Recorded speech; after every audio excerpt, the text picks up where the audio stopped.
นี่คือเป็นบริเวณภูดานหลวงบ้านนาตาลตำบลนาตาลอำเภอตะงอยน้ำบงนี่คล้ายๆกับภูเขาพายในพี่น้องเบิ่งเลี้ยวนี่หินปุ่นเป็นกระปั้มเป็นหลุมได้นี่คือเป็นบริเวณพุทธสถานภูดานหลวงบ้านนาตาลตำบลนาตาลอำเภอตะงอยได้นี่ตอนเช้ามื้อนี้ผู้ข้าปานคำผสมพามาชมภูดานหลวงพี่น้อง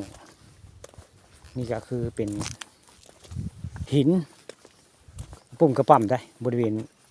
ภูดานหลวงบ้านนาตาลตำบลนาตาลอำเภอตะงอยได้มื้อนี้มากับเจ้าหลานได้เสียงยะเสียงยามได้มาบริเวณภูดานหลวงแหละนี่ตรงนี้ก็เป็นหลุมเป็นบ่อแบบนี้ได้นี่เป็นหลุมแบบนี้ได้นี่คือบริเวณภูดานหลวงบ้านนาตาลแหละนี่พากันมาเที่ยวภูดานหลวงพี่น้องมื้อนี้นี่คือเป็นภาพบรรยากาศภูดานหลวงบ้านนาตาลตำบลนาตาลได้ไผ่บ่จักกะผู้ข้าปานคำผสมพามาเบิ่งพามาชมภูดานหลวงพี่น้องนี่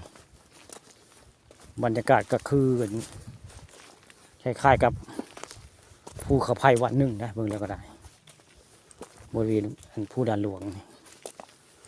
เป็นอ่างเป็นหลุมเหมือนกันได้เป็นอ่างเป็นหลุม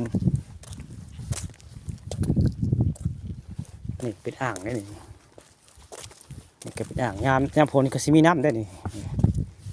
สิมีน้ำได้บริเวณนี่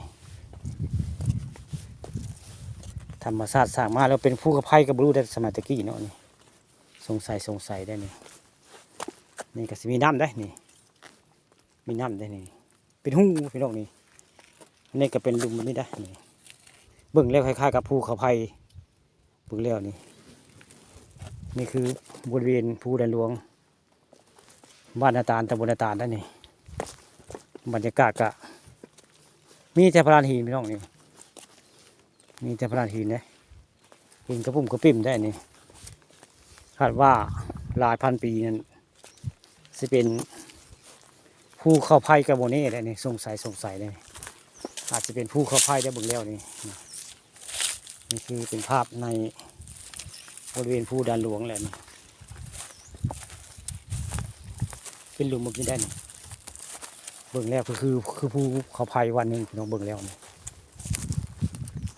เป็นอ่างไงอันนี้ก็เป็นอ่างได้นี่อันนี้ก็เป็นอ่างมีน้ำได้หมดนี่